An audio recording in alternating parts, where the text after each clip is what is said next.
We're doing a little baseball show today. Yes, a little baseball show. It's Holden here. Got DC.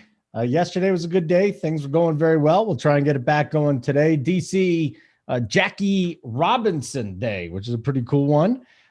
Everybody's going to be wearing 42. So if you like to read names on the back, it's not going to happen. I was listening to Vince Scully tell an old story again today. They were in Cincinnati and they had to have sharpshooters all over the place. I guess it was Crosler, whatever the hell field it was. They had to have sharpshooters everywhere and police everywhere. There were just notes being written to the poor guy. The fact that he got through that unscathed is pretty damn impressive. So happy Jackie Robinson Day out there, everybody. Absolutely. Groundbreaking from Robinson. And I'm lucky enough to follow baseball closely enough to know all the players, right? I don't really need the numbers or the names on the jersey, but I can imagine, if you didn't, right? And you're just like, man, who's up to bat right now? Is this my guy? I could see that being. There was one guy you didn't hear of yesterday. I was shocked too. I don't remember the guy's name, but there was one guy. There's a few out there, but it's pretty rare. So we'll know who's up to bat. 11 game slate, finally spring here in Denver. Holden, maybe you got outside and noticed a nice weather day. It's been a while. It's been a bit of a slow spring, cold and windy, so I'm in a good mood. My mood is overly dictated by the weather, I'll say that much. So I was happy to get some sunshine today. Why are you living in Colorado if it's dictated by the weather, my friend? What do you mean? It's sunny here all the time. It's great weather. Sometimes, yeah, it's sunny here sometimes. It's a lot better weather than Minnesota, I'll say that. You're right. It's 60 degrees today. None of this stupid humidity. It's great. We got a baseball game tonight. And I'll say it once again, it's cold. It's still cold at night here, DC, and it might be 60 degrees with some wind blowing in. Coors Field, again, is not a place I want to target tonight. And that's fine. If you play cash, go for it. I say by all means. But the ball just continues to die in the outfield. We're not even talking about warning track right now. We're just talking about balls that get smashed that are not leaving the park. It's a different place in April. Yeah, definitely. Colorado's not actually, it's kind of a misconception. It doesn't actually have like more home runs so much in other parks. It's just that the outfield is so big that the batting averages go through the roof. And look who it is. JT Hayes decided to join us today. JT Hayes. Hello, sweet pea. How are you? Was your nap good? Man, I just got back from the gym and I get a message from DC and I'm like, schedule I saw didn't have me on Fridays. So, but like a true professional, here I am, just fresh out of the shower.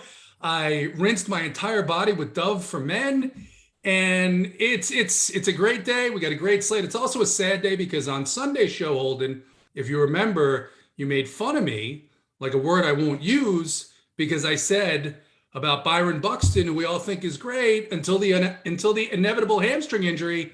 He leaves the game today, not even 5 days later. It sucks. What was it? It wasn't clear. It looked like a very routine play, pop-up that should have been caught. Wasn't.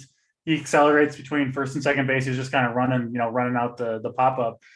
Slides into second. You couldn't really see anything. I watched it 5 or 10 times, but he slams the dirt with his fist after the slide, immediately walks up the field. ACL would be, if I had to guess one thing, that would be my guess.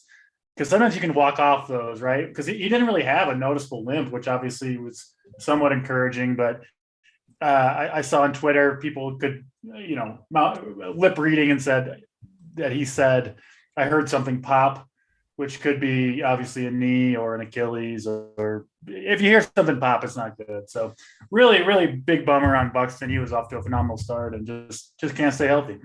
Yeah, I just love JT Hayes coming on, completely deflecting the fact that he showed up late going, Holden, you called me a bad name last week, and I told you about Byron Buxton. I mean, nice work, JT Hayes. Nice try. I have kids. They do the same thing. Sorry, pal. Not going to work today. Listen, when the schedule first came out, I looked and I said, oh, I'm not on Fridays. I'm on Sundays. I'm doing this other thing. No problem. Yeah. And so I was caught surprised. But you know what? It's my lucky day. I get to spend some time with DC. And I'm going to tolerate you for the next hour and 9 minutes. I was looking forward to the show all day, hanging out with JT. I figured we'd, be an hour to roast Holden. Sound like a good time for me and JT. I was hoping you'd have a Coors Light with you, and then you don't show up to the show, and I'm like, I got a full hour just me and Holden. My mood took a sudden dip, but it has since came back to pre-show level, so I'm ready to go. The messages took on an increasing urgency, like that of a kidnapping victim. Yeah. Where are you? It's just me and Holden. Yeah. Steve Boynton jumps in. He's like, I can get on in 15 minutes, but I was already naked in a pool of vodka. And so we stopped all that, and he doesn't have to stop what he's doing, but we're here. We're here. It's so good to see everybody. So let's get down to business, folks. Hello. We're going to talk about this baseball slate. JT Hayes, have you been to runpuresports.com yet today, or are you going to go check it out now? You want to hop on there, buddy? I'm looking at the lineups now as we speak. So I'm getting wonderful. that. I had a thought. I had one thought yesterday, and I was partially right. And I already know what DC is going to want to do with this game. And last night in the lineups I built, I had maybe 15% were game stacks of the game in San Diego. And the reason why is because they were both coming in at 2% ownership. And the impact there of the humidor expects to result in a 13% increase in home runs. I was half right. And I had a couple of each, San Diego and Atlanta. My best lineup is San Diego stack with Ozzie Albies. And I was thinking last night, you got this left-handed rookie. Talked a little bit earlier this week about right-handed power pitchers with sliders. I wouldn't even put Musgrove in that category, but he pitched a great game last night. I think I might be on a team in that game. We'll save that for later. Okay. Glad you brought that up, JT Hayes. You are on fire. So anyways, like button today. Make sure you subscribe to the Run Pure Sports YouTube channel. There's a little box, a little red square on the bottom right-hand corner. It's got a sideways triangle. And you can do that and take care of business that way. It was actually a pretty good game last night, I must say, because I had the Dodgers last evening, and they were lower owned toward the bottom of the order, obviously, right? But like Chris Taylor, Bellinger, these guys were 7 and 8%. So it was a good night last night. K Fallick, I do not need you. I was told by Nuggets it is a holiday, so you better go do your holiday, sit at home, have a good time. Not for K Fallick. K Fallick is sort of on the edge of, he wants to take advantage of the good things that religion provides, and he really doesn't want to make the sacrifices, so he doesn't. And I respect that, because I was raised Catholic and I no longer believe in pagan gods. Mm-hmm. As I told my father, he said, "What are you doing for Easter?" I said, "It really doesn't matter to me. I've given up on Catholicism. If you practice it and you believe in it, good for you, and there's nothing wrong with it. It's just the way I am." So speaking of K Fallick, I foolishly made a legendary, not a legendary, but a DC bet that I often make. I made one with you, JT Hayes. We talked about it. The Matt Chapman home run off McClanahan last year ended up shaving my head to pay off that debt, which even if I won the bet, I wasn't going to win anything. And I foolishly made one again yesterday. I said I would be K Fallick's butler at his next fancy dinner party if Shohei Ohtani was not the top scoring pitcher on the slate, which I was on butler duty about 2 minutes into that game. Rough outing for Shohei. So I guess I'll be heading to K Fallick land at some point. Hopefully not, but maybe.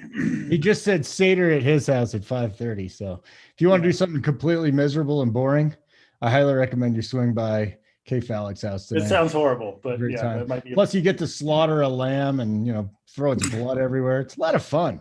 To be honest, I remember doing that when I was little. Oof, killing those lambs. Is this the holiday? Is this the holiday where you rub the blood on the door? That's why I just said you murder a lamb and you throw some blood up there. Listen, I was educated. I know about the different, religious beliefs. Yeah. That's Passover, right? Today's Good Friday, where you have like the ashes with the cross. Oh, it's a double holiday? I don't know.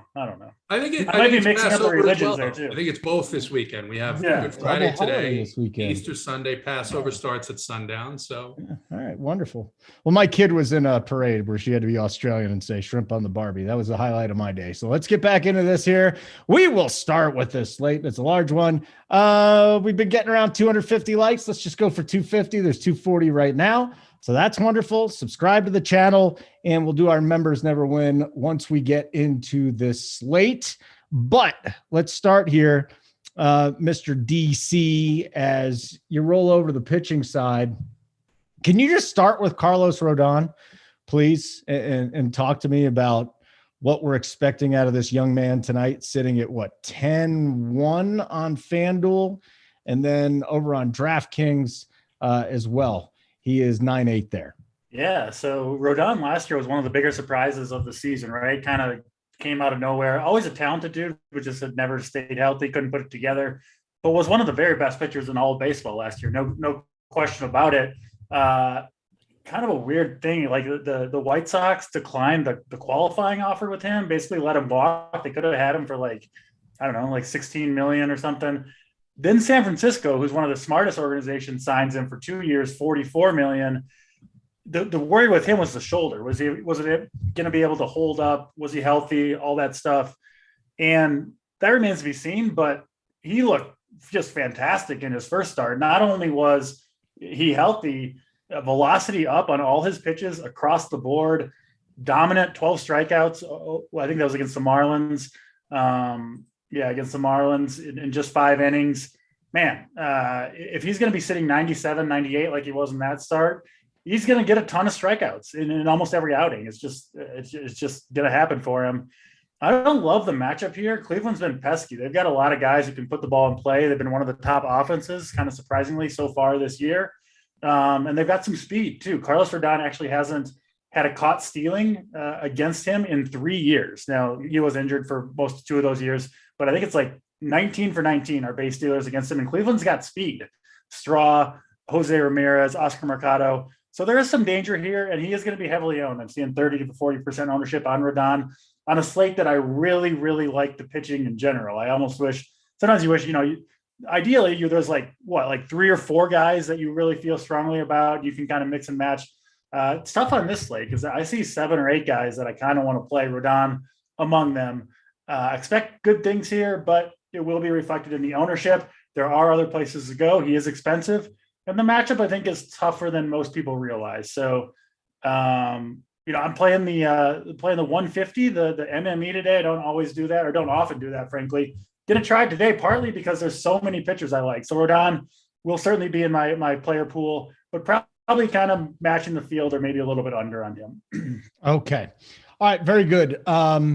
JT Hayes, just talking about Rodon there. Maybe you can get through some pitchers that you're interested in, whether it be Rodon, going a little bit farther down tonight. If you want to be a little contrarian, go with Marquez at home, who's pitched very well, but the Cubs have hit him pretty well lifetime as well. The Cluebot goes back out there tonight. I think we got Necktat, right? Vladdy Gutierrez is on the mound. Lots to choose from tonight, JT Hayes. Give me some thoughts on tonight's slate, top to bottom. There are a lot of choices. I don't know if there's lots to choose from in terms of whether or not those choices are worth their salary. Just looking at some of the ownership, I think this number is high, seeing a very high ownership number on this slate for Rodon. Yeah. And I agree with DC completely. First week of the season, yes, very small sample. This Indians team has been surprising. They've been surprisingly controlled at the plate. They have for years, when they've had opportunities to take bases, they've done so. So I think at, somewhere approaching 30 or higher percent ownership, not sure exactly what I'm going to do with Carlos Rodon. Peralta gets a good matchup from the perspective of St. Louis doesn't have any lefties. It's a bunch of right-handed hitters, but they've been playing pretty well. And the way that Craig Counsell has managed the pitching staff early on, somewhat expected. I don't know. The strikeout upside is definitely there. That price tag is a little bit high for what we've seen on Milwaukee pitching. Dylan Cease, I think, is in a pretty good matchup. It's a little higher price than I normally like to pay for him against Tampa Bay in very cold weather in Chicago. Mid 40s, looks like the wind. I thought I saw the wind blowing out a little bit. And then this matchup here in Kansas City, Screwball Keller. These are two offenses. Looks like Baez out of the lineup again. Brad Keller just 7K flat. He looked really, really good in his first start. He had a good run towards the end of last season. I was reading about some of the things that he changed.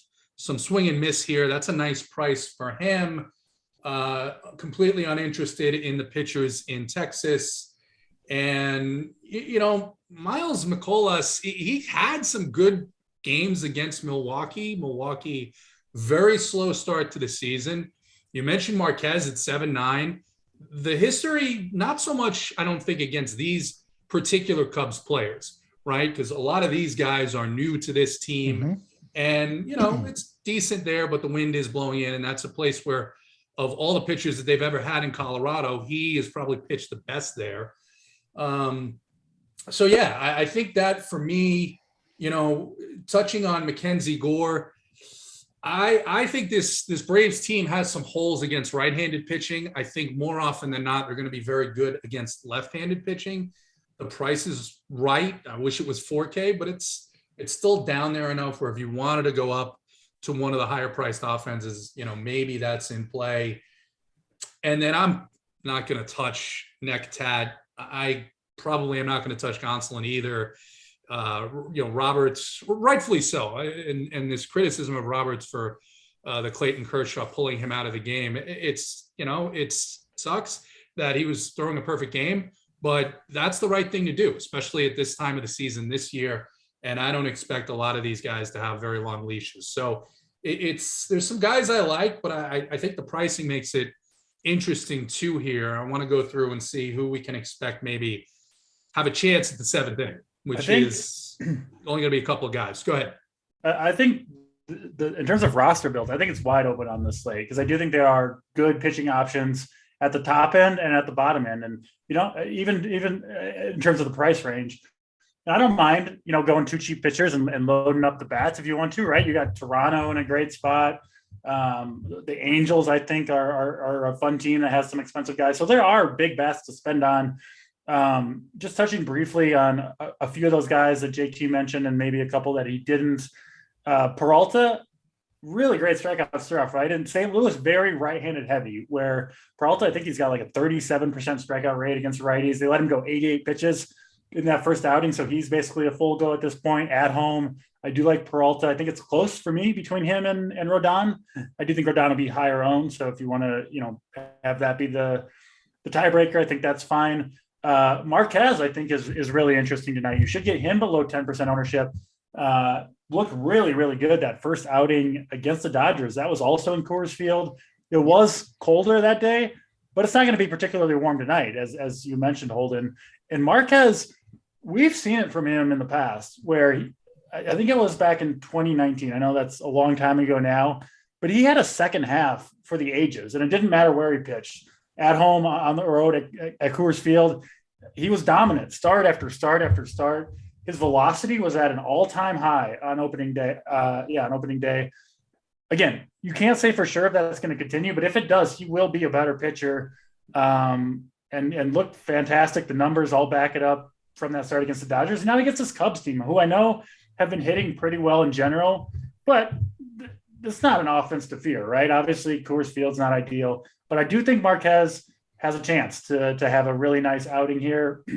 JT, you talked about Brad Keller, another guy who he looks like a little bit of a different pitcher to me this year. Again, it's one start. You don't want to make too many conclusions, but his pitch mix was entirely different. Velocity was up and he pitched well, right? So when you get the combination of like they pitched well, you dig into why, and everything you can find about him is like, okay, he is probably improved this year. That doesn't necessarily mean he's going to have a great outing every time or he's going to have a great year, but there's things to like there for Keller. And I think he'll go relatively low owned. Great matchup at home against Kansas City.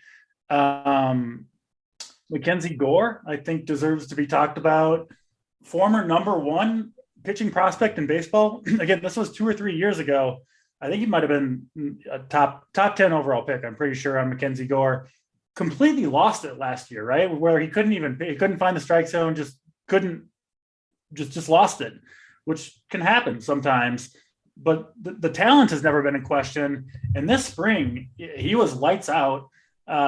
Didn't quite run a rotation spot with the Padres just because they were loaded, right? But then they traded Chris Paddock. Blake Snell gets hurt. Mackenzie Gore gets his chance after, again, he did start one time at AAA, absolutely dominated. Everything we've seen from Mackenzie Gore so far this spring has been positive. The talent and the stuff is no question that it's there. It's just, can he control it? Can he command it? So far, he's been able to. So, you don't love the matchup against Atlanta, but for $5K, I wouldn't be shocked if Mackenzie Gore went out there and struck out 8 or 9 Braves, which at that price point, he would definitely be someone that you wanted on your roster if he did it. And then I had, one more guy I do need to mention, the Braves starter, another guy. Again, this slate is full of very interesting pitchers to me, guys that I've got my eye on. Kyle Wright is one of them. Again, another top 10 prospect for the Braves. As pitchers do, kind of a little bit of a bumpy road to the show, but he was absolutely fantastic in that first start. It looks like he's got new pitches from what we saw last year. He struggled last year at the big leagues when we saw him, but I think Kyle Wright, good chance at a true breakout coming for Kyle Wright, and wouldn't be shocked if we saw a pitching duel in San Diego. Wright and Mackenzie Gore, the two youngsters. Kyle Wright will be my highest owned guy tonight. He's 6,700. I think he's got a chance to be really, really special, from the jump. So I love what I saw from Kyle Wright. I do expect it to continue.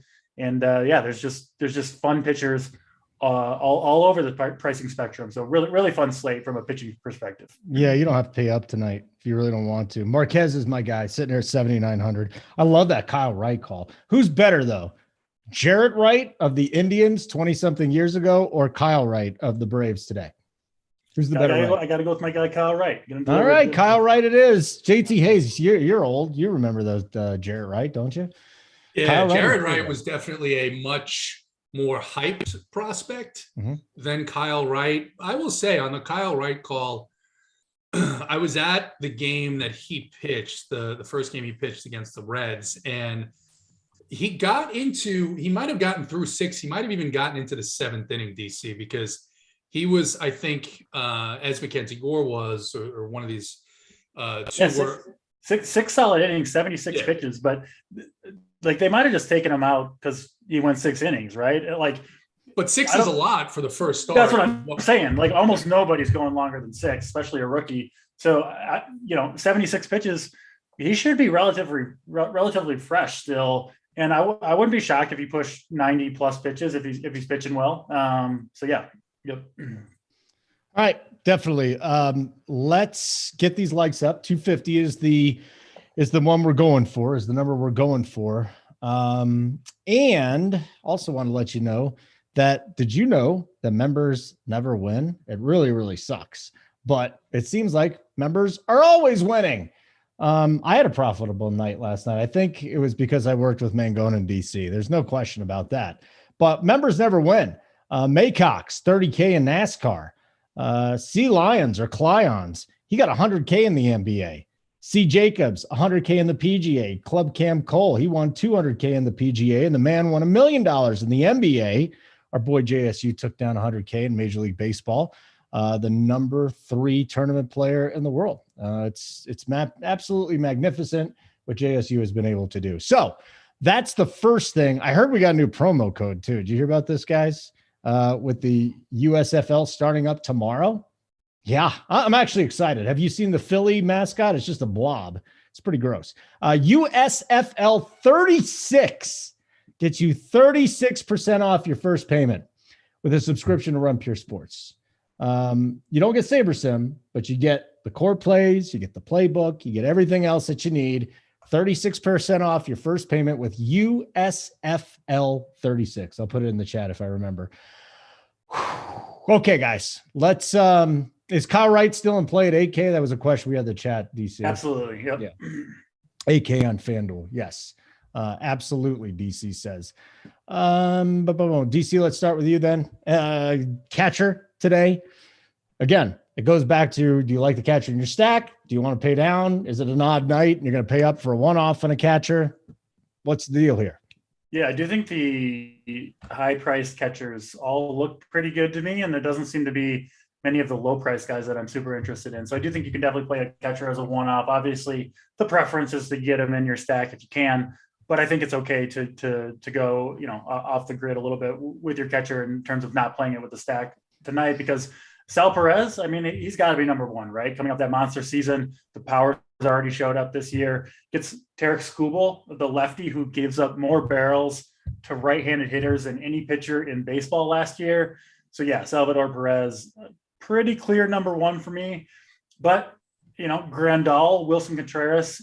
Contreras is going to be a fade for me. I'm not playing any Cubs against Marquez. I just have faith in Marquez tonight. We'll see if that is rewarded or not.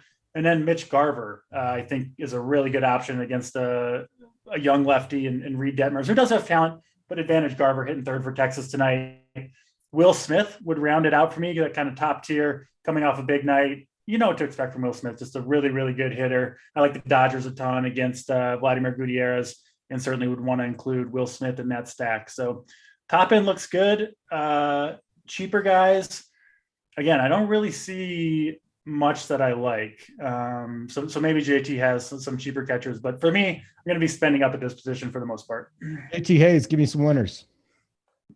Yeah, I don't, outside of Perez, who, I think at 5K, we saw him last year approaching 6K against the lefty, even though I honestly think Skubal is probably fine in this matchup. It's interesting at low ownership just because of the strikeout upside and the weather there with the wind blowing in. But I think Perez has home run upside anytime. Mitch Garver, 4-4 roof, open with a 15-mile-an-hour wind blowing out to left field against Reed Detmers. And other than that, there's no catchers that I'm really highlighting in terms of looking to move their projection. They'll just be either part of the stack or, a one-off based on the projections. Okay, pretty simple. Let's move right along. JT Hayes, let's just get to you then at first base. Before we do that, I'm just looking at how many teams really are standing out to you guys from a stacks perspective, because I'm just looking at the team totals 5 or higher. We got the Yankees, we got the Blue Jays, Angels, Rangers. The roof is open, by the way, and then the Dodgers and the Rockies. And that's it. Those are the teams that we have totals over 5. And I know we're getting into first base, and I don't want to go through all your stacks, but JT Hayes, is 1 or 2 teams really standing out to you right now? And I wonder if we can correlate that at first base. I'll tell you the under the radar team that's standing out to me, and that is the Braves. They're too cheap. They got obliterated last night. Last time they got obliterated, they went off the next night. Like I said, they're going to be right now. This lineup isn't very good 1 through 9 against right-handed pitching, in particular right-handed pitching with sliders. Talked about Mackenzie Core, big talent, yes. Good start to spring training, 7 innings pitched, 6 earned runs, did have 9 strikeouts in his last 2 spring training starts. And a guy like this making his first major league start against this team with all this right-handed power. Travis d'Arnaud, 3.5. Marcell Ozuna mashes against lefties, 4.1K. I do like some of the Yankees. Anthony Rizzo leading off at 5K. The DC, Jordan Lyles is starting with a bullpen behind them that is already very, very taxed. News now, John Means on the IL. And there was a report today that I read, courtesy of The Athletic. I want to give credit where credit's due, where Orioles executives were saying Means is the only guy on this team that's built to go deep into a game as a starting pitcher. We know about what Jordan Lyles is. It's not very good. So I think you have to be interested in the Yankees as well. But the Braves, and it's not because I live in Atlanta or I like the team. I have been somewhat concerned by their lack of depth against right-handed pitching. But I think this is a spot where at 2% ownership, you're going to get them. I think they can put up a big game. All right. So who are your guys here then at first base? If we're looking at it, is Rizzo a guy that's standing out to you? Is Matty Olson a guy standing out to you? Talk to me about first base and either one of the teams you were talking about. Are you going to roll with their first baseman?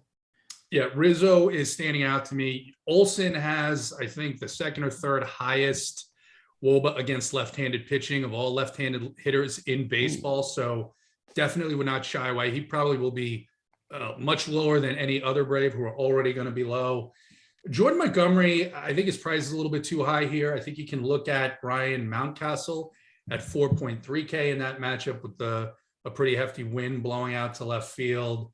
Nate Lowe in the Texas and Los Angeles game, interesting there at 4.4K. I don't tend to stack against Marcus Stroman. I tend to not play Marcus Stroman. I know this game is in Coors, but Connor Joe leading off at 3.4K. I think you can play him. And I got to say Freddie, because Freddie Freeman against Vlad Gutierrez, because Gutierrez gives up a lot of hard contact to left-handed hitters. Okay. DC, first base. Let's run it down. Yeah, top options. The expensive guys, I think, mostly look good for the most part.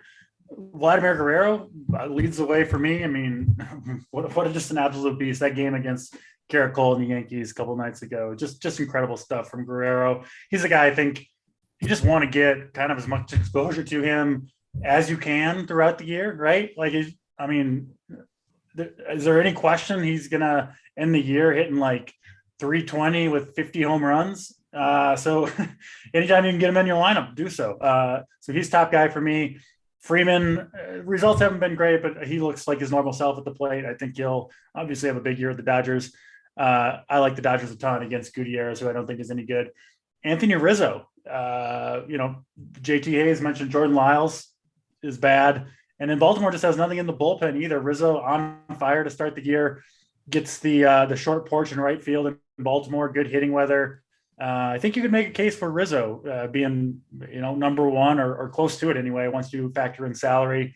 I'm with you on the Olsen call. Listen, if you get Matt Olsen at 1%, I do think Mackenzie Gore has a lot of talent, but still, you get a nice price discount on him as well. So Olsen looks good.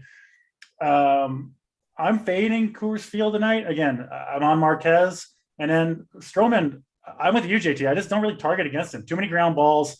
Doesn't seem to blow up very often. And he is the type of pitcher who can kind of not succeed, but not be hurt by Coors Field so much, because it's all sinkers, right? And you can throw those just fine in Coors Field. Hit the ball on the ground, doesn't matter where you're playing. Thin air doesn't affect anything at that point. So, fading the Rockies. Two cheap guys I do like, though. Hunter Dozier hitting 6th for the Royals. I mentioned right-handed power against Skubal is definitely a thing that you want to attack in general. Rowdy Tellez, assuming he's in the lineup, he's looked good. 2,600 against Miles Michaelis, who doesn't miss any bats really. And then if you're not on Rodon, Owen Miller for the Cleveland Indians, minimum price, $2K. I mean, this guy's hitting 524 with 2 home runs on the year. We mentioned it when we were talking about Rodon at the top. They have been on fire. Miller has looked fantastic.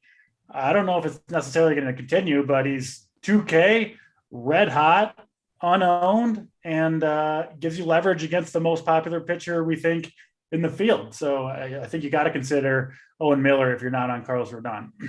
Okay. We're going to move on to the second base position now? Yeah, we're getting to the second base position. And I think from here, we're going to start seeing, I saw Stevie Boynton in the chat. What's up, Stevie? He likes Houston. And how can you not like some Houston righties against Marco Gonzalez tonight? So that kind of leads us into second base. And Jose Altuve, who is the second highest price second baseman here on DraftKings. DC, let's get your thoughts here. The position of second base. Again, Altuve, for me, a spend up looking kind of nice tonight. There's a million different ways to go. And ultimately, probably going to end up using a Dodgers second baseman, which either it's Taylor or Muncy, right? I think that you can use it second. I think there are 6 second basemen in the Dodgers lineup. How many? 6. 6 of them. Yeah. So I'll just pick one of the 6. Yeah, that's it. DC, give me it. Run it down. Second base. And can you start with Altuve tonight? Who's in a great spot. I just don't know if you're going there. Yeah, I'm a little torn on Houston tonight. You do love the matchup, of course, against a lefty. But the Houston guys, they kind of need short parks. Specifically, Altuve and Bregman perform much better at home, many more home runs at home. They're just little dudes that don't have a huge amount of – well, it's true. They just don't have a huge amount of power. Like, it's hard for them to go deep in a park like Seattle, which suppresses home runs. Marco Gonzalez himself way better at home than he is on the road. So I don't know. I think Altuve is fine, but he's maybe fourth or fifth on the list for me. Okay. Who did Ozzie Albies hit his home run off yesterday? JT, did you see? Yeah, it was from the left side of the plate. From the was right it side, late in the game? What's that? Was it late in the game? It was in the ninth. It was in the okay. top so nine. off some scrub, right? Because it was a 12-1 game. I assume it was off. Probably. I don't remember who it was. I bring it up because he has looked in general pretty bad at the plate. His first home run 3 days ago came against a position player pitching, and yesterday in the ninth inning of a 12-0 game, I assume it wasn't against a top pitcher for the Padres. So that worries me a little bit, just the eye test, but you don't want to put too much stock into that, I don't think. I do like Whit Merrifield a ton. I wouldn't be surprised to see the Royals get running on the base paths a little bit against Skubal. Got home run upside against Skubal, as I mentioned a couple times as well. Muncy finally got his first home run, which makes me feel better about him. I was a little bit worried about the injury that he could be playing through, but some go deep once, and that's kind of enough to curb my worries a little bit. A couple cheap guys. I mentioned Owen Miller. I think he's a good play. Alan Trejo is minimum price for the Rockies, hitting ninth. I don't know a ton about him. His profile looks not super exciting, but minimum price in Coors Field, you could do worse. And then I do think he hasn't shown up yet, but Santiago Espinal for the Blue Jays. I think he's a decent little hitter. The Blue Jays showing a lot of faith in him. They're running him out there every night, hitting seventh. I like the Blue Jays a ton in general against Dalton Jeffries in the Oakland pen. So if you need a cheap guy, I don't mind him either. Yeah, I don't know about Alan Trejo here, but I do know just a punt if you need one. Yeah.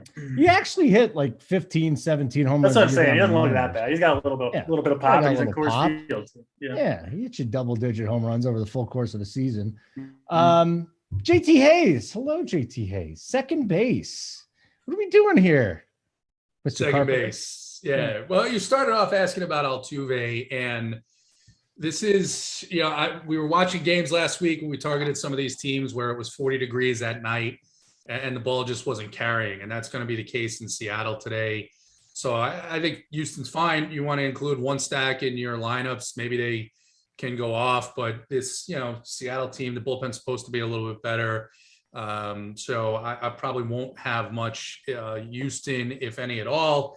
Marcus Semien, a little bit of a slow start to the season, gets the lefty and Reed Detmers again, roof open, wind out. There was some talk from the manager, Chris Woodward, over the weekend that he had an illness. He was under the weather in Toronto, thought the off day would help him. And so now he's a few days past that. So I like him at 5K. If you're going to punt, Owen Miller at just 2K is second base eligible as well on DraftKings. Espinal played him a lot last year, particularly in Toronto stacks when he was playing third base before they got Matt Chapman. So I don't think that's a terrible play at all. And then you go down and Ozzie leading off in this matchup. He, like a lot of the Braves, has had a slow start, but I think that he's the guy that I'll have some of tonight. And Muncy, probably honestly, if I'm being honest, I'll have more Muncy as a filler as well as in the Dodger stacks than I will Ozzie, but in Brave stacks, I won't be leaving Ozzie out. Dodgers going to be more popular tonight? On an 11-game slate, I think you're going to see some ownership in Coors. I think the Yankees are going to eat some of these early games. So Blue Jays definitely against Jeffries and the A's, who thank God they got out of the Trop because it just seemed like they weren't never going to stop scoring. But yeah, I think the Dodgers are. I haven't looked at the ownership on the stack percentages. I have to believe Muncy at that price will be moderately owned at a minimum. Okay. So we're looking for 250 likes. We're at 144 with 362 watching. JT, would you like to threaten anybody, or you just want to hang on to that for a little while? No, I was looking at it and I saw 323 watching, and I think you set the number fairly, Holt. And I don't, as you know, it's very difficult to compliment you and tell you did something right, but that was a good one. Thank you. I appreciate that. Absolutely. The like button would be great. We're at 145 right now. Let's do some more of that. And again, if you're not a member of Run Pure Sports, USFL 36. For those of you that didn't know, the USFL is coming back for what is this, the third iteration or the second? At least, I think, multiple iterations. At least the third. Yeah, of the USFL, and it's back. So to celebrate that and our USFL content, which I'm actually really excited about, 36% off your first payment. I mean, how can you beat that? JT Hayes, I'm coming right back at you as we go to third base, and I'm going to need some help at third base tonight. Talk to me here. Jose Ramirez signed his deal. If you want to run with a little narrative there, I don't know why you would. Manny Machado coming off a big game. Looking lower than that, though. I mean, you don't want to pay down a third today, do you? Do you see anybody under like 3,800 that you would consider? First of all, in terms of paying, that depends on what you're doing. Depends on what team you believe in and what team you're stacking. I'm looking through the teams that I'm interested in stacking. You've got Chapman at 3.8 in a very good matchup there in Toronto. You mentioned Jose Ramirez, and he's been very hot to start the season, not just with the bat and the good plate discipline, but also on the bases as well, which at his price point, you need him to get excited. And DC talked about need him to get excited on the bases and want to run around and take a bag or two. And DC talked about how poor Rodon is at holding on runners. So I like that as well. Anthony Rendon at 4.3. He's kind of looked like he's going to do something this season. He's had a couple of good at-bats. And then the other side there, Ibanez in the 6 hole at 3.6. We'll be using him in the Texas stacks that I have. You get down. I'm not going to be playing Machado. I just don't play these guys after those huge games. And I kind of like Wright here. And there's some statistics that Gary actually posted earlier today that I saw. Because it's been weird, as hyped as the Braves bullpen was, how many runs they've been giving up. And a lot of that looks to be just some bad location and then a little bit of bad luck here. So I won't have him. Austin Riley at 4.5. I like that price on him. And then you get down to Turner. 4K is just too cheap against what this team in this bullpen. You mentioned under 3.8. Moustakas hasn't done anything yet, but 2.5 is a little bit too cheap for Mike Moustakas. The way that I remember Mike Moustakas, not the best matchup, but if you wanted to punt at third base and take a chance on someone who's absolutely not going to be owned, Moustakas would be in that boat. You don't want to mess with Suarez? I didn't hear you say him. Did you mention him? I mean, I don't know. I don't love that game. Maybe I should love that game, but you can't play everybody. And I think that game is one that I'm probably just going to cross off. And, there's enough other games where I should be able to cover it if they do some damage. DC, how do you plan on attacking the third base position tonight? Yeah. People that watch the show know my feelings, my strong feelings about Mr. Bobby Witt Jr., who it's been a struggle for him so far. No question about it. I'm not going to change my perception on one moderately bad week of hitting from Bobby Witt. Love the matchup for him. He's still 2,400, hitting second for the Royals. Hard for me not to play him. Do think he is, for me, clearly the top point per dollar option. Obviously, if you're going too cheap pitchers, maybe you don't need the savings, but it's to the point like I just think he's just way, way underpriced. Even if you don't think he's as good as I think he is, just too low a price point for Bobby Witt. Jose Ramirez, again, red hot. And the matchup with Rodon is not great, but Rodon does give up home runs. Like I said, you can run on him. Two things that Jose Ramirez can do, and the ownership would be super low. So yeah, I think he looks like a really strong play to me at 5,500, especially getting leverage against all those Carlos Rodon teams. Austin Riley, I think he's looked the best of the Braves so far. Gets the lefty in Mackenzie Gore. I think that's a good spot. Talked about Max Muncy. Bregman, I think, is in play. And then I do really like the Blue Jays. Matt Chapman. I think he's just got the one home run on the year so far, but I think more are coming for Chapman, and Jeffries gives him up in bunches. So Matt Chapman probably kind of rounding out the player pool for me. All right.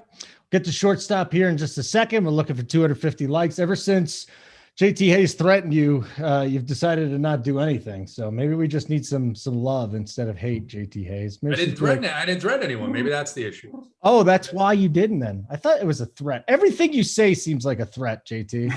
It's just so threatening. I hate that you feel that way. It pains me right here. Well, should. Where's my heart supposed to be? Here. Yeah. What are you wearing there, buddy? I see like a little something pointed out the top of your chest. What is it?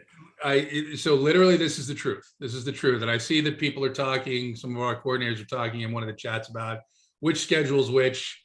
Listen, the one that said this came out, that's the one I looked at. Whatever. If I'm wrong, I'm wrong. But I literally jumped out of the shower. I got DC's message, and I'm like, ugh. And then I saw it was just right at 4:45. So I was like, all right, that's not too bad. Pulled on the first shirt I saw, and here I am. Can't imagine it takes you very long to shower, though. You don't have to wash your hair. All you need to do is get in, just get clean and leave. Like, what does the shower cost you here? 2 minutes? I mean, let me give you a little education then. I will. Today was the day that I had to shave. So I had to shave here. I had to shave all over here, all of that. Thankfully, I had plenty of Gillette shaving gel. Thank God. And plenty of Dove for Men, the nice blue bar that we talk about all the time. And not only do I look fantastic following that shower, but I smell pretty goddamn good too. And then lastly, can I see the tattoo on your right arm? Can you lift your arm up? Why not? Because you seem like you're too DC, you've met JT Hayes. Tell me, what is that tattoo on his arm there? I can't recall. JT. I don't think JT experienced a single second of sober DC over the Run Good Sports Party weekend. And listen, when you're 10 deep in high noons, all trip, you're not noticing JT Hayes' arm tattoo. So I have no idea. what it is. Did you run down there? Did you run with the boys? Just get all drunk and run 10 miles, or no? You took off? No. I did bring my running shoes, but they were not used. They were used on the basketball court. I was humbled quickly. I came in, I'm thinking, I've been doing all this running. I'm in such good shape. I get on the basketball court. It didn't really translate to the court as well as I hoped. So it's a little bit past my prime on the basketball court. Things happen. All right. Thumbs up here on this Friday. We still got Shortstop, the Outfield, Stacks, Plays of the Day.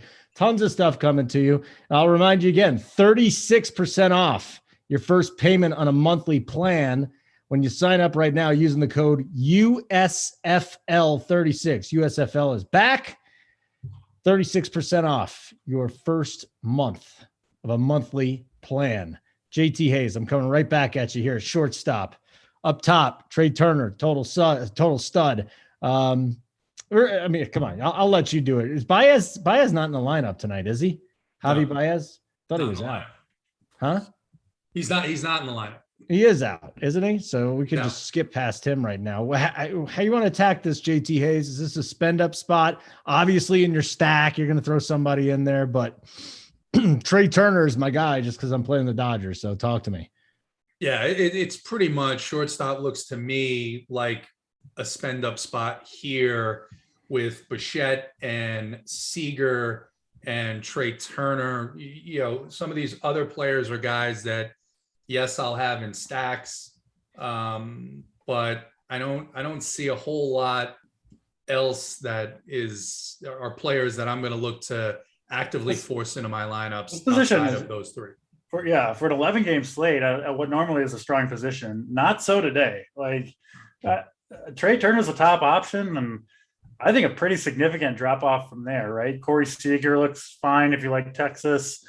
Bo Bichette. Again, I think you nailed it, JT, where it's like, I want my shortstop in my stack for the most part, because there's none of these guys that I feel that strongly about to play them as one-offs. I was hoping you were going to come with some fire and point out some shortstops for me, because, man, this is the toughest position. Two cheap guys that I do like a little bit. CJ Abrams, top prospect for the Padres. Again, I'm on Kyle Wright, not super big on the Padres, but he's 2,500, hit his first home run yesterday. And then Jeremy Pena, also cheap, gets the lefty. Gonzalez, he's 2,600. So those are the cheap guys for me, but I'm kind of trying to fit in as much Trey Turner as I can, because he just seems to be quite a bit of ways ahead of the field tonight. Okay, very good. We'll move on to the outfield position. I'll start with you here. DC, it'll be a little easier. There's 10 trillion guys that we could play, and and we could move on from there. But hey, Trouty got off with a home run. That was nice to see. Up top, we've got the Yankees in a nice spot tonight, as we've been talking about. The Jays are in a nice spot. The Dodgers are in a nice spot. Let's go. Let me hear what you got for us, DC, in the outfield this evening. Yeah, I really like the Angels outfield. Texas going with a bullpen game today, which isn't always my favorite to target against, but that's more because, the team that does bullpen games the most often is like the Rays, right? Who have a ton of good relievers to pull out of the bullpen. Texas doesn't really have any, by my estimation. I don't really see any good relievers that they're going to use. Starting with Matt Bush, he's fine, but he's like the best guy they have to start the game. So the Angels are going to have good matchups throughout this game. The Angels outfielders, I have Trout ahead of Ohtani. Ohtani been struggling at the plate, but just been so good last year that you got to give him a little bit of a pass. Brandon Marsh is cheap at 3,500. I don't know if Joe Adell will be in the lineup, but I'm in on all the Angels outfielders as kind of my top plays. Then it goes to the Dodgers, another stack that I like a lot. Mookie Betts. Adell's hitting 6, buddy. Who is? Adell's hitting 6. Yeah. I'm very much in on the Angels outfielders. The Dodgers guys, they look good to me too. Mookie Betts, obviously, Cody Bellinger, both strong plays. But yeah, mostly stacks here for me in the outfield. And then the other team, the Blue Jays, right? George Springer been red hot. I think they're going to do some damage against Jeffries and the Athletics. So at the top, I have Trout, number one of my highest owned hitters tonight. Springer 2, Ohtani 3, and then kind of filling in with stacks from there. Okay, very good. JT Hayes, since we're going to talk about stacks anyway, is there any one-offs that really stand out to you in the outfield? Not really, not in terms of a one-off. Okay. So it's, the one-offs that I'm using are probably going to come from some of those stacks. What I will say is that when you look at the bottom of the Dodgers lineup here, you've got Bellinger at 2.8, who looks so far, at least the last 3 games or so, to be like maybe he's returning to form a bit. 2.8 a bit too cheap here against Gutierrez, who, like we talked about, gives up a ton of hard contact to left-handed hitters. You got Gavin Lux at 2.9, 2 spots below him, makes the Dodgers a stack that you can fit very easily. And then I talked about the Braves, Ozuna at 4.1, and then Adam Duvall at 3.8K in the 6 hole. So I like those guys, like the Blue Jays guys. I do like the Angels guys as well. Adolis and Nick Solak. If I'm stacking up Texas, I'm going to have those guys in there. Can I sell you on Tyler Naquin just as a deep flyer here? Lefty righty, basically. You love Tyler Naquin. What's that, DC? You love Tyler Naquin. I love Tyler Naquin. That's just my guy. He's actually stepped up for me a couple of nights recently too, but you're going to say no, aren't you? Both of you. No, I think he's fine. Yeah. All right. All right. Anybody else? I do want to mention the Mariners youngsters, both Kelenic, who had a big game yesterday, and Julio Rodriguez are both cheap at 3,200 against Jake Odorizzi.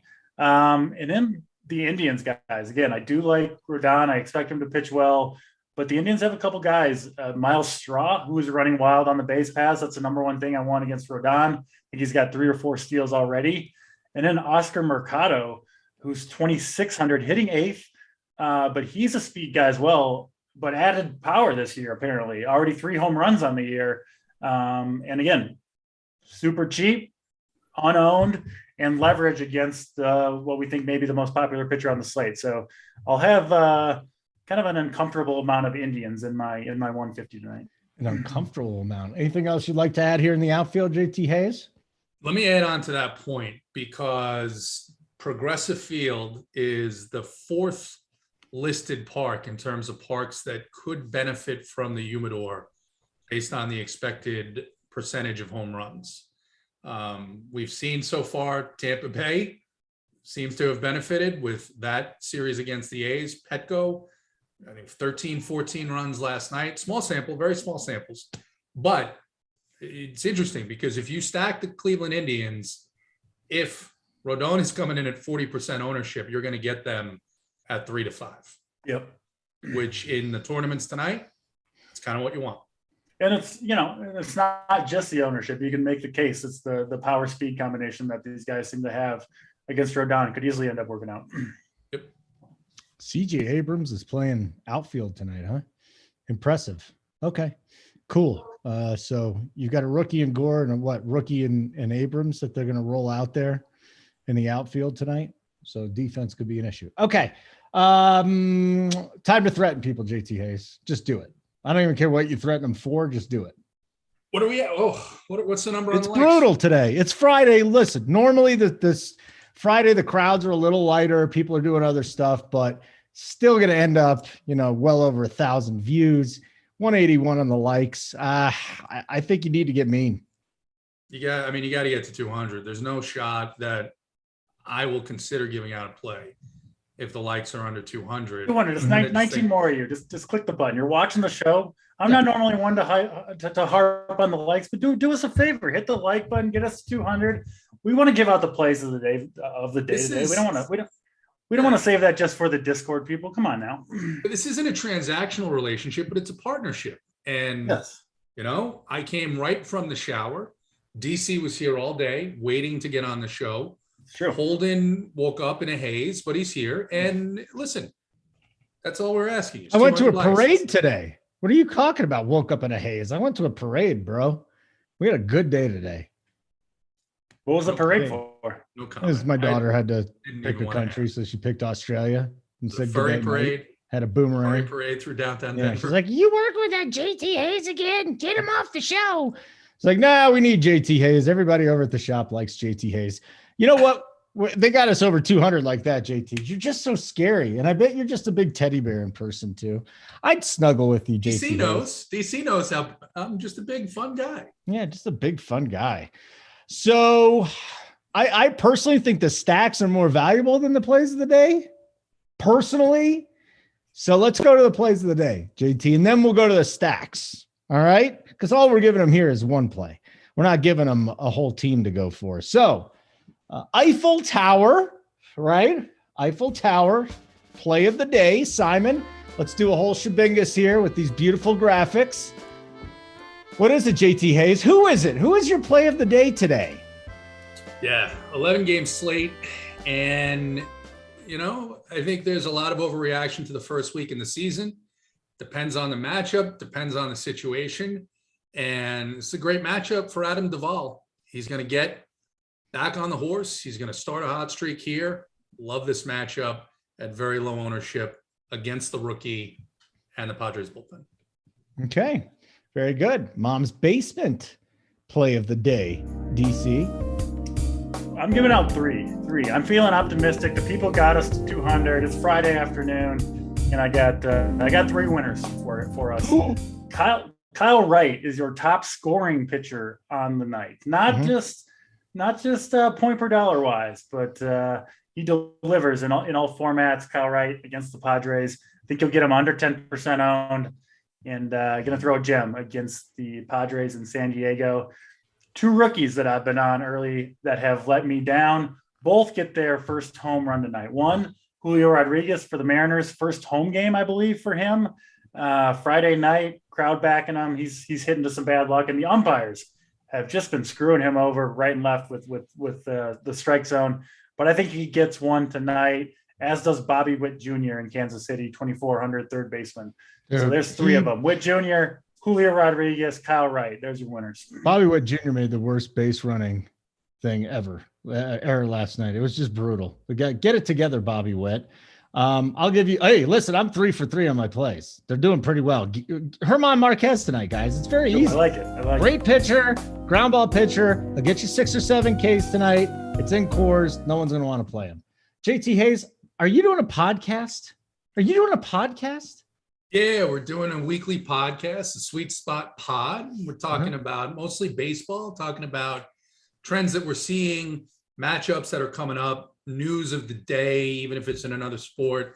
DC and Steve Boynton joined the first one, did an absolutely fantastic job. We went well over the time slot that we thought we were going to go, about an hour and a half, breaking down every single division, making some predictions. That was really good. And then this week on Wednesday night, we recorded, me and Joey Work from the bet side, talking about his approach, some of the things that he's looking at in terms of the NBA playoffs, and some season-long predictions that he has for this year, which included the Cleveland Indians over their win total. So small sample early in the season.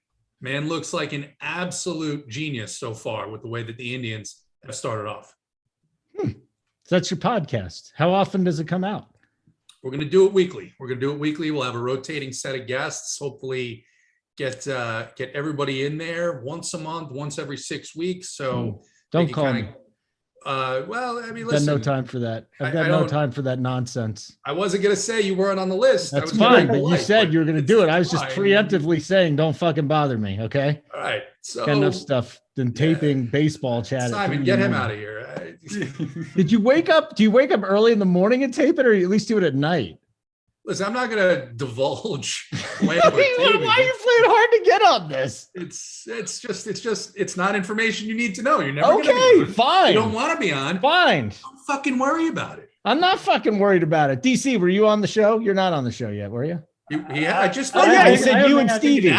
What time did you do the show, DC? Seconds ago. I imagine JT Hayes will extend an invite to me on the Sweet Spot pod, unlike you, Holden. Yes, I do. No, what time did you tape it at? Don't tell him. JT Hayes. No, yeah, it's apparently that's top secret information. I'm not messing with JT Hayes. He says not to. You know what? I'll look on the fucking calendar. Maybe JT Hayes should look at the calendar once in a while. You're not going to find it on the calendar. Yeah, just like you're not going to find me on Fridays on the calendar. You're not going to find that on the calendar. I'm not. I couldn't find it. I couldn't find it, man. I just couldn't find it.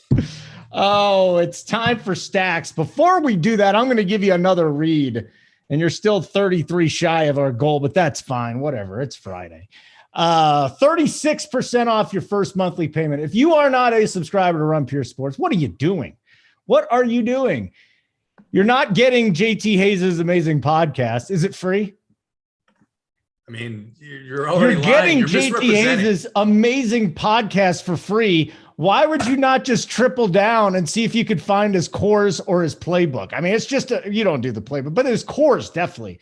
DC has his Coors. There's Coors and playbooks for every sport, including the USFL, which starts tomorrow, which I'm excited about. So again, RPS is not the code.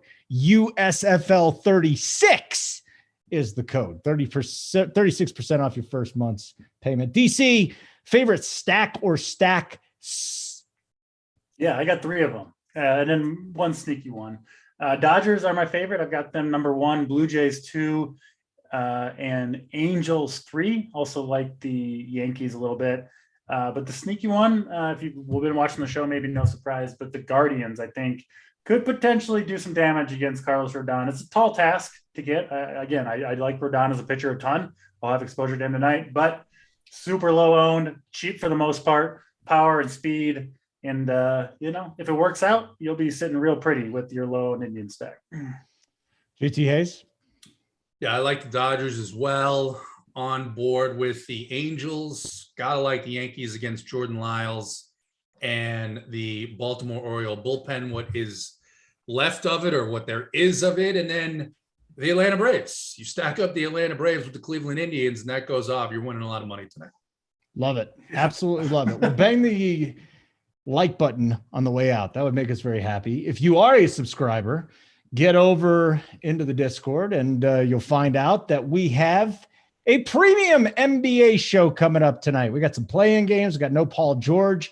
Take some questions on the baseball as well on the Up to Lock. The Up to Lock show is coming up next. JSU, Tony, I'll be hosting that one. JT, you smell delicious. Great to see you today. DC, thanks for stopping by. Simon, wonderful work behind the scenes. Why don't you get us out of here?